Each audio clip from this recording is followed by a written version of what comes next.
So, how's everyone doing? Alright. Just tired. That is the general consensus that I seem to be getting from myself and everyone I've talked to today. I think genuinely, everyone needs a vacation right now. Fun medical fact, I'm not a medical type person, but being alive, I pick up a few things. Apparently it takes about 3 years of doing absolutely nothing to completely recover from medical burnout.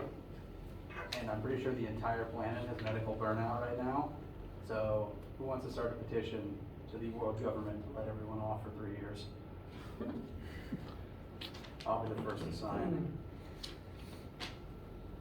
So,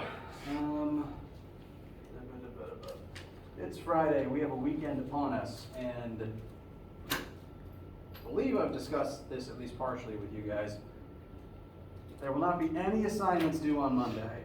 I think currently the homework and quiz are still listed as being due Monday, but I'm changing that immediately because I just want more time to talk about chapter 4 because rotation is weird and needs more time. So today is the 25th, Monday is the 28th, no assignments are due on the 28th. I'm moving the homework and quiz to Friday the 4th at the earliest. I might make the homework due Monday the 7th, just to give you the weekend to finish it up while you're studying. Keep in mind that Monday the 7th is the beginning of test week, so I encourage you to have the homework finished before Monday the 7th for that reason, just so that you don't have to scramble to finish it possibly while you're studying. But you can do with that advice what you will. Main thing for right now, nothing is due Monday, at least for this class. I assume you have others, but you at least have an assignment for me to sleep and get the weekend. Yes? Oh, what about the take-home? Yes, take-home lab I am also rescheduling to be due Friday, March 4th. So take-home lab also won't be due on Monday because it has more rotation stuff on it that I haven't talked about yet. Next week we'll be finishing up chapter 4 in rotation and looking at test review materials that I plan to be uploading to Brightspace within the next 3 days. What does a test like usually look like? Tests will usually consist of, when you take the test, you will come in here during when your lab time would normally be. When at the official time starts, I will pass out a small packet that will have about 8 to 10 questions on it of varying length. Some of them might be short concept questions where you're just asked like, below are 5 statements, pick out which ones are Newton's laws of motion. But some of them will instead range from there to multi-part math questions. For the short answer questions, you just write down your answer. For the math questions, you work out each part in sequence, and I'll put lines for you to put all your answers on. And as always, I grade super generously for partial credit. So basically, each math question will be just like a short blurb at the top of the page, and you have the rest of the page to do all of your work, write down anything that you think might be useful, and possibly with points. Each test has 110 points worth of question on it, and I grade that out of 100. So there's bonus points built into it. Usually, like the last question, the biggest, hardest math question will be worth like 30 points, where most of the other math questions will be worth like 15 or 20. So that hardest one has the extra points built into it, but I don't really like having one question that's the bonus question, because if you just don't get that one right, then suddenly you miss out on bonus points. So instead, it's just more points than is needed, and you just earn them on whatever questions you do well on. So, multi-part math questions for the most part, a few short answers mixed in, 8 to 10 questions maximum. Show work for every single part, have an answer for every single part, because leaving it blank is the only way to get a 0. And it'll be designed to take you an hour. You'll have till the end of lab period if you want to stick around that long. So up to at least 3 hours if you want to stick around and spend the time. I'll be here anyway, so you can just stick around and keep working until you want to go. that answer the question thoroughly? All right, very good. Any other questions before we get started today?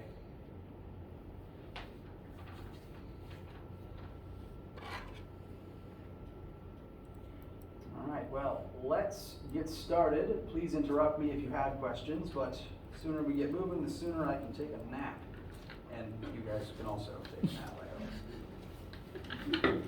So, when last we left off, we had been talking about the differences and similarities between linear motion and angular motion. We've compared the first three vector concepts we talked about this semester, displacement, velocity, and acceleration, to their angular counterparts of angular displacement, velocity, and acceleration. Functionally the same, just swapping meters for radians, and they all have their own symbols. All the formulas and logic from the early part of the class are still intact, just with all the concepts swapped, and you can convert between linear and angular with these transition formulas based on the radius of whatever object is the thing doing the spinning. We looked at a few sample questions. I want to give you at least one more at the start of class today so that you can work on it on your own or with your classmates, and we'll look at the answers for it in a minute before we move on. So, we're commonly going to look at vehicles rolling as a pretty steady example of something that is moving both linearly and angularly at the same time, because as wheels spin, they move forward. That is both linear and angular motion concurrently. So as a good example of that, we have a truck with 35 centimeter radius tires. You know the radius of each of the spinning objects. This truck is going to start from rest, so initial linear velocity of 0 meters per second, and over a 6-second period of time, it will accelerate up to a 45 meter per second linear final velocity. So that's how fast the truck is moving forwards. That also represents how fast each of the wheels are moving forward, since they're attached to the truck object. And there are three things that I would like you guys to find for me, give you some time to work on your own and with your classmates. First, what is the final angular velocity of the tires? 2, what is the final angular acceleration of the tires undergoing this speeding up process? And lastly, what is the total angular displacement of the tires? How much did they spin from start to finish over these 6 seconds? Give you guys a little bit to formulate some answers and opinions, and then we will go over them together.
metros por segundo. Mas teria que medir a arriba. Radios. La potencia es la aceleración de la displacement. Sí, entonces creo que con esta se puede sacar. ¿Es así?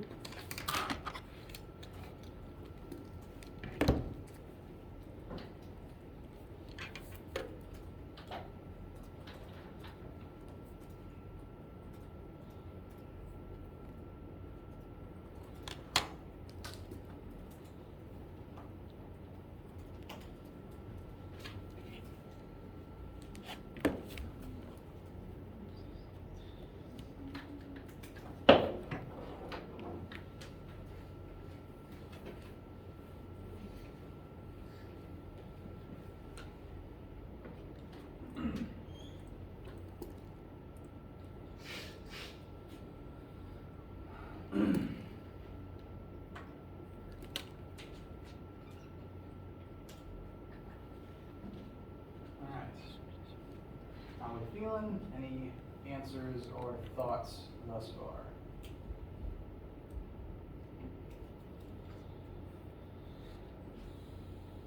To start with, let's list the three things we've been asked to find. Angular velocity final, or omega final, angular acceleration, which is the fish, and total angular displacement, which is delta theta. So, thoughts about angular velocity final? What seems to be the most straightforward way to get to that answer from what we know? Yes? So, I did the,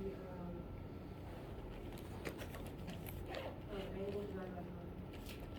Say that one more time. Distance divided by time. Okay. Now, which distance did you use?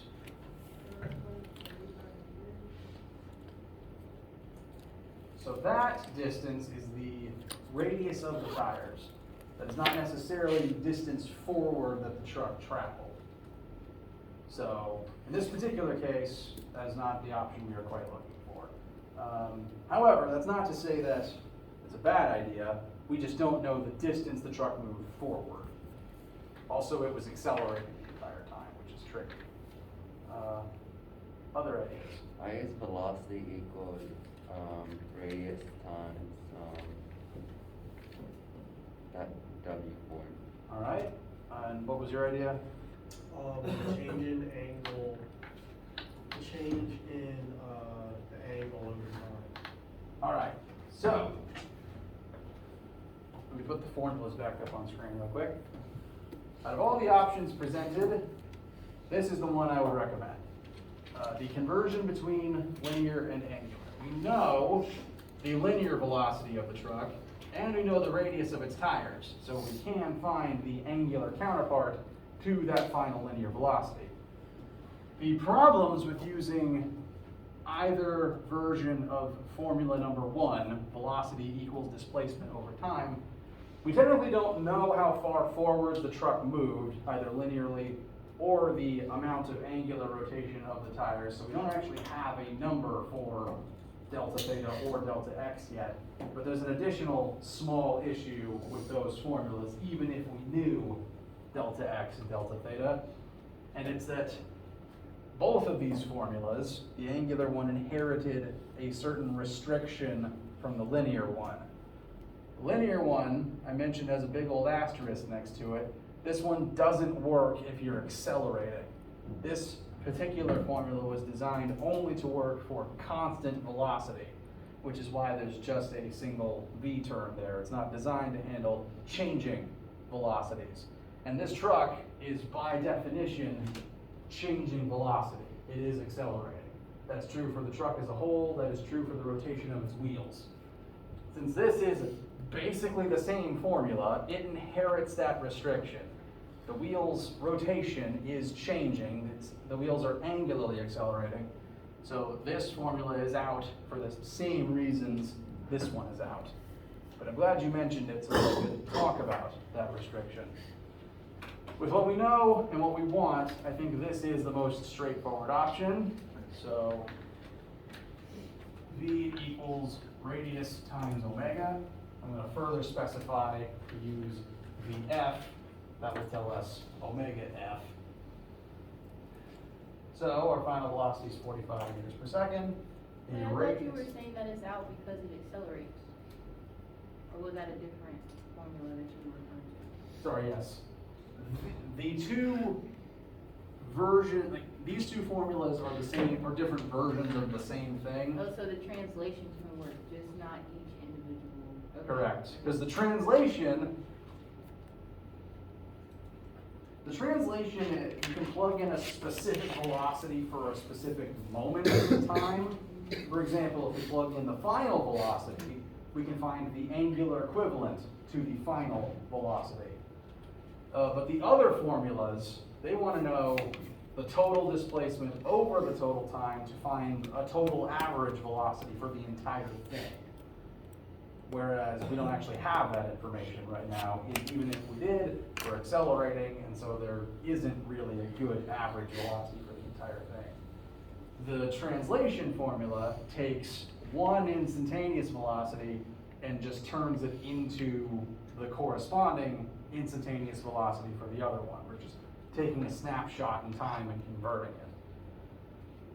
So the two original formulas don't work, but the translation will, because it actually does not have the same restriction.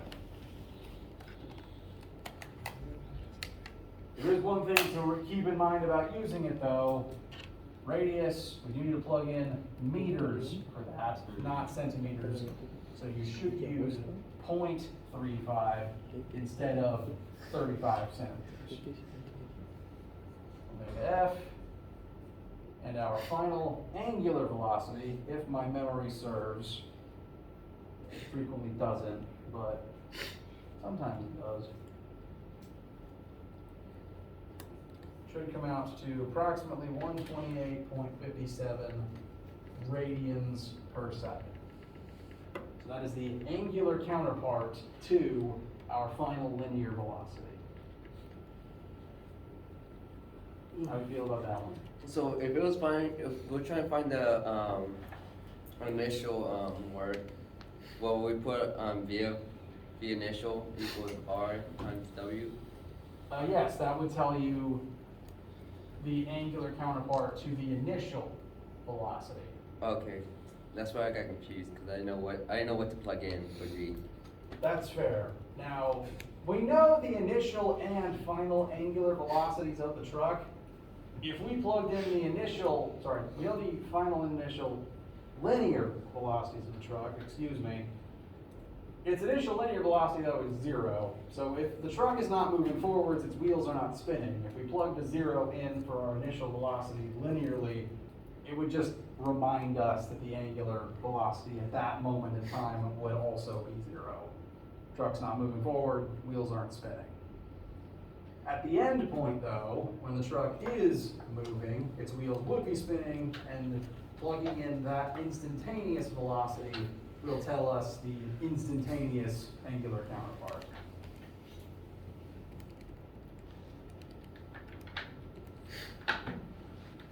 Second question, I should put them back on the board. How about final angular acceleration of the truck tires? There's actually more than one way to get this answer, and I'm curious which ways you thought of.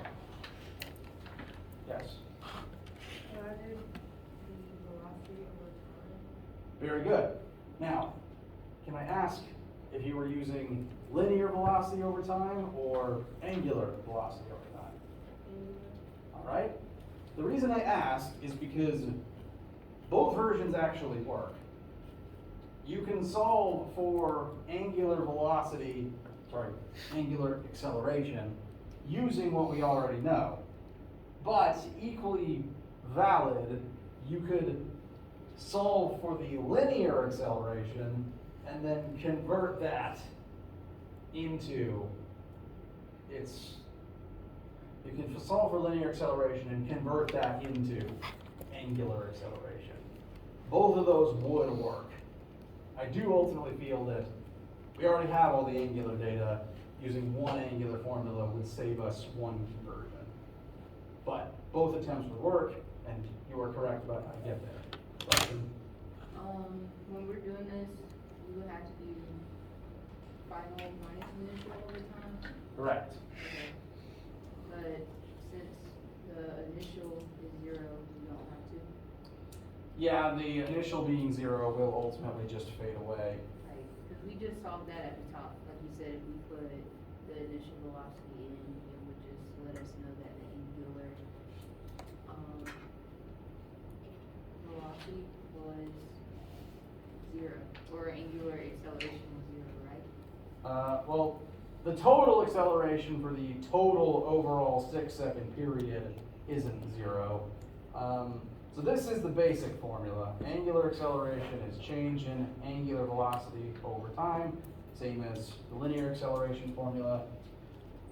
I'm going to rewrite delta omega to say omega, come on, I just got this marker. I'm not going to trash it in case it covers some ink if I leave it upside down over the weekend. I'm going to take delta omega and rewrite it as omega final minus omega initial. We know omega final and we know time, so that's good. Omega initial, the initial angular velocity of the wheels, would also be 0, like you said, because if the wheels aren't moving forwards, they're also not rotating. We can confirm that with this equation here. If we plug in a 0, doesn't matter what the radius is, omega initial 0, 0. So, and again, final minus initial. Our final is the bigger positive number, so we will get a positive answer. That does make sense because we are speeding up.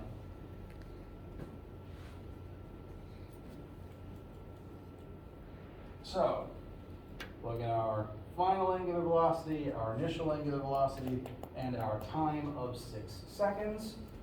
And that should ultimately tell us that our angular acceleration is about 21 and some change. 21.43. Yeah, it's 0.428. All right. 21.428.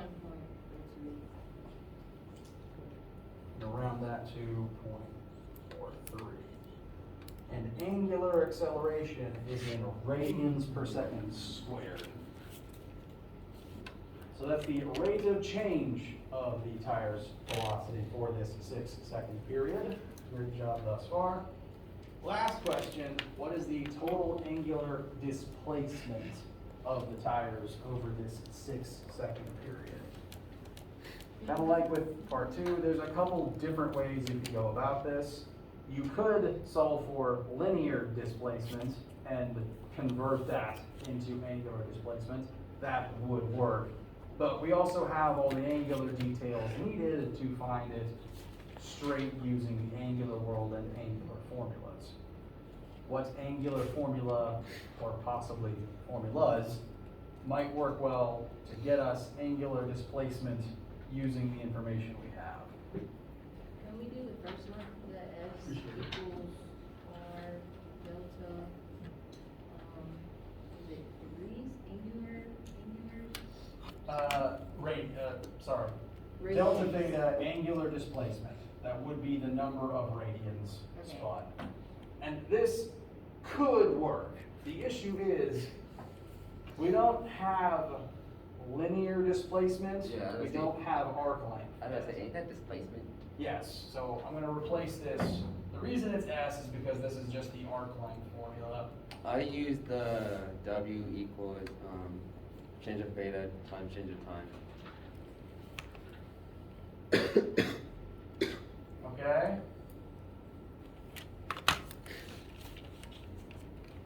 So let's just recap. This conversion formula could work. It absolutely could. The issue is we don't have linear displacement. We can absolutely find that, in which case this would allow us to convert it into angular displacement. That would be a valid method. We would just need to find linear displacement first, which we can do. We have the data for it.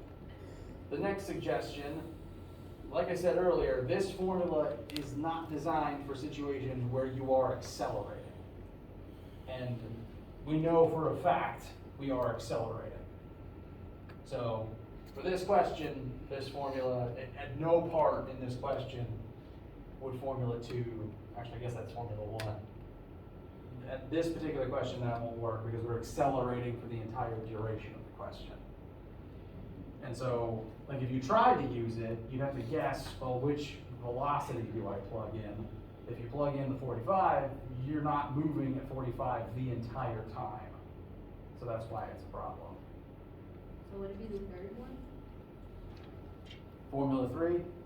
Yes, very good. And I'm going to write down both forms of Formula 3 real quick. Linear displacement equals linear velocity initial times time plus 1/2 AT squared, or the angular version of that, delta theta equals omega initial times time plus 1/2 alpha times squared.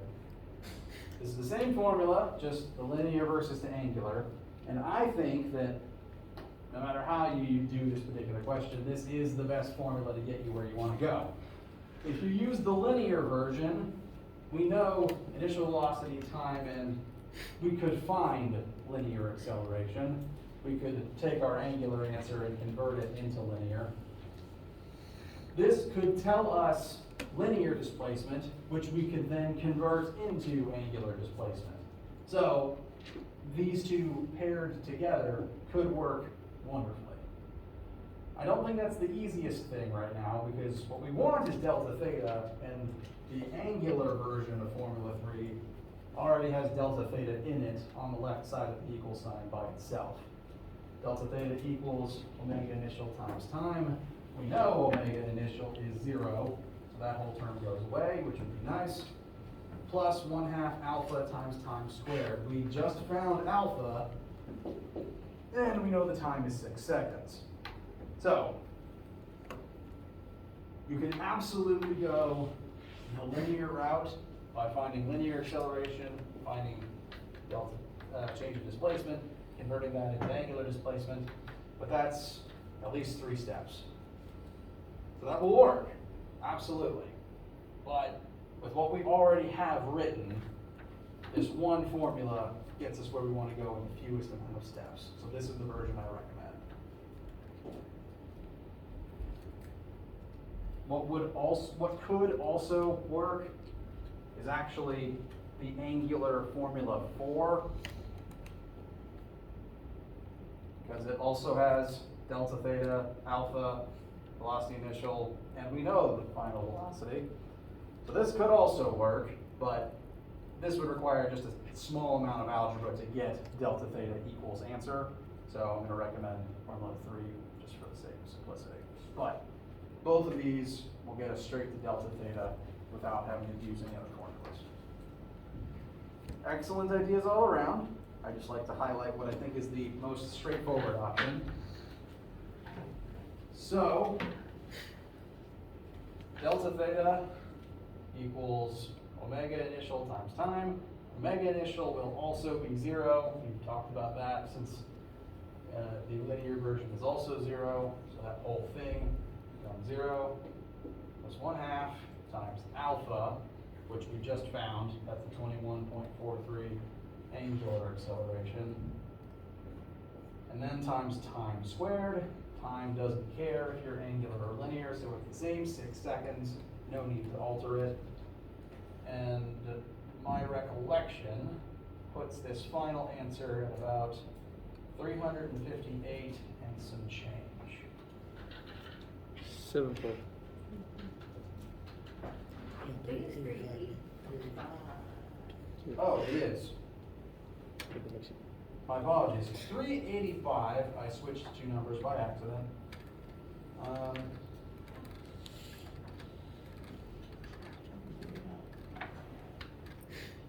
385 point, using all these numbers, 74 approximately radians.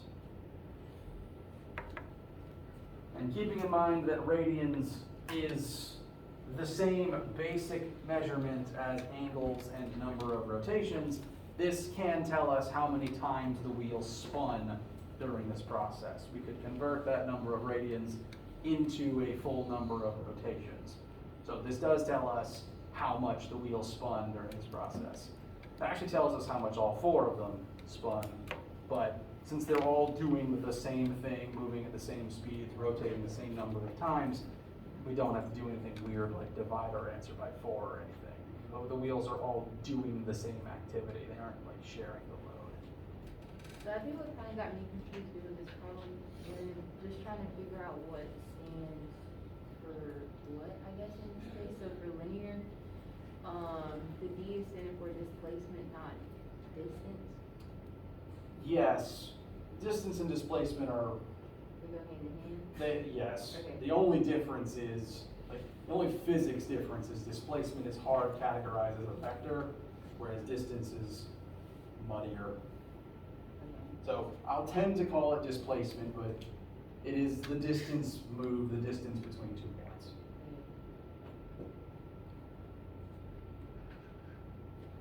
So anytime it asks us that, like, what's the total angular displacement of the tires, we should know to use the Formula 3, like the one we just used, give or take. It would be a safe bet. Okay. The main thing to absolutely keep in mind is angular displacement is delta theta, which is the angular counterpart to linear displacement.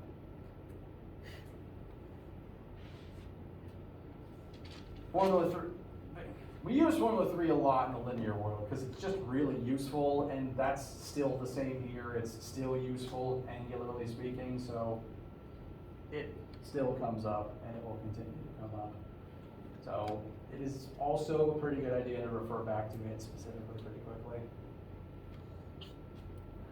Any other questions, needs, opinions, etc.?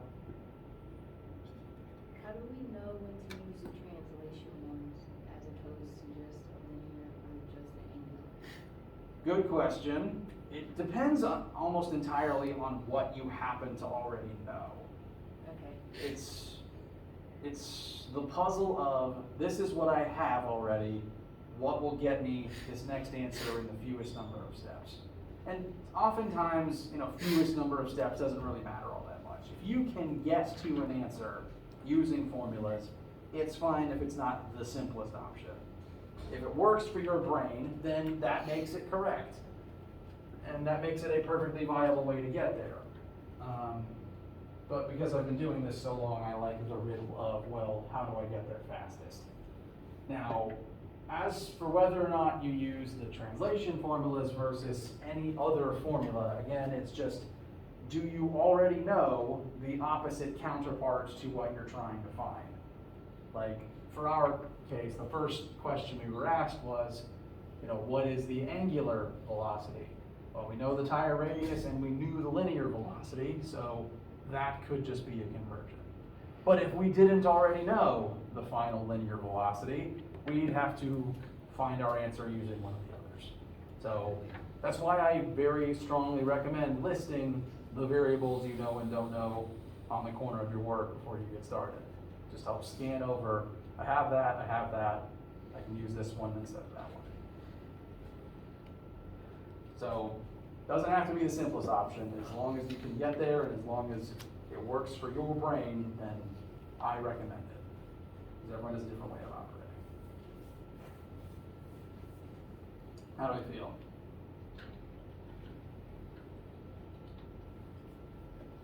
That's fair. Well, we're nearing the end for today, so I'm not going to give you a whole new example to work. I do want to introduce the next concept. And these 3 angular things, talking about this to lay the groundwork, because we're going to keep adding on angular concepts, and as we continue, they're just going to keep getting weirder. Basically everything we've talked about already, including force and momentum and kinetic energy, has an angular counterpart, so we're going to keep adding on to this list. But before we do that, there's one more form of acceleration we should talk about first. And it's not quite linear, it's not quite angular, it's kind of a hybrid of the two. Has anyone heard the term centripetal acceleration before? At least one hand is up. That you, just to say you've heard of it? Okay. There's an equally common term you've probably heard, centripetal force. Now, if you're thinking of the word centrifugal, I want you to put a pin in that. We're coming back to it later. For now, focus just on the word centripetal. Centripetal. This is a concept that we've actually kind of skirted around already, because we've been talking about like planetary orbits a few times in the past couple of weeks.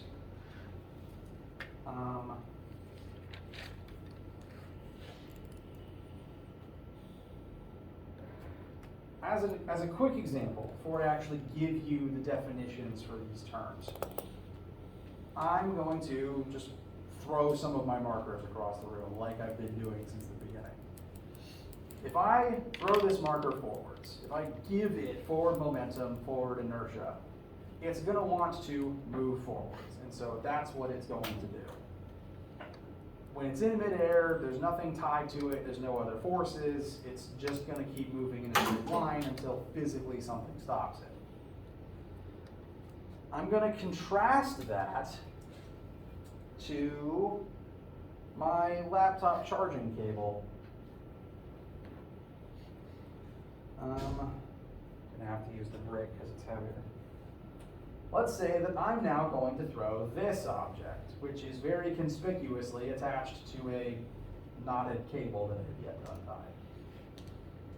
Now, when I throw this, it's made of matter, it has mass, its initial intention is going to be move in a straight line, because all matter wants to move in straight lines. That's the point of inertia, that's the point of momentum. But if I'm, say, holding the rope like this, and I try to throw it forwards, is it actually going to keep moving forwards? No, No. Why? because you need back. There's a rope physically tying it to my hand. The rope is going to exert a force that's going to keep it from actually moving completely forwards. It's going to try, but it's not going to succeed because of the rope. It wants to move forwards, but some force the rope exerts is forcing it to instead move in a circle. That force, it's a real force that really exists. It's the force of tension in this rope. And we've talked about tension. This is just a normal force. But in this specific case, it's acting as a centripetal force. The word centripetal, if you look at the actual root words, centri and petal, centri means center, makes enough sense, but petal means seeking. So the centripetal force is the center seeking force. When I throw my charging brick, if I'm holding the other end of the cable and there's a force of tension pulling the brick towards my hand, that force acts as a center seeking force that pulls the brick towards the center of this new circular orbit. And that's why it's now moving in a circle instead of in a straight line. I need a better toy to use for this than just my cable.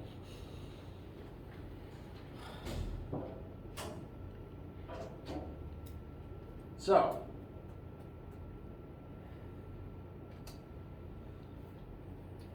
centripetal acceleration is a phenomena that happens when one object is forced to orbit another point.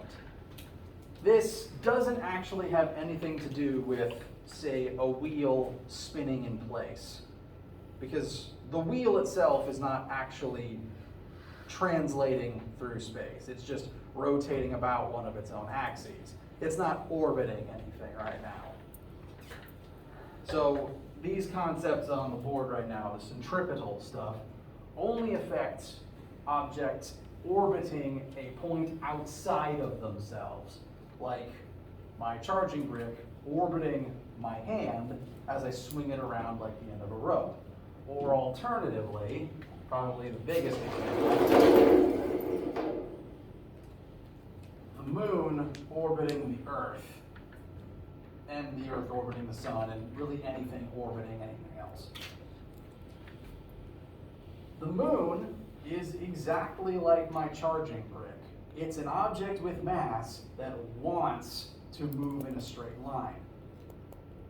Whereas my charging brick had a physical rope tying it to my hand, there's not an actual physical tether between the Earth and the moon. That would get weird fast. Instead, the force of gravity between the Earth and the moon acts as the tether that kind of keeps the moon leashed to the Earth. The moon wants to move in a straight line.